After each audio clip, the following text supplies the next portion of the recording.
And I also know how important it is in life not necessarily to be strong, but to feel strong. To measure yourself at least once. To find yourself at least once in the most ancient of human conditions. Facing the blind, deaf stone alone, with nothing to help you but your hands and your own head.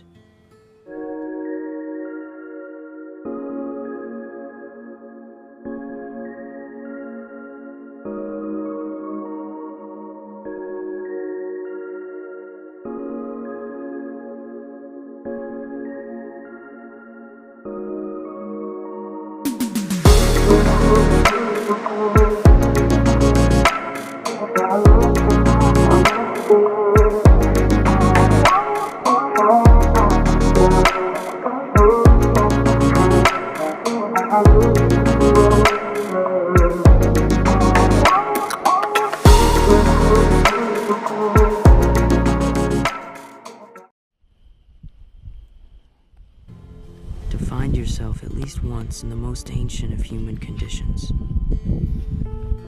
Facing the blind, deaf stone alone, with nothing to help you but your hands and your own head.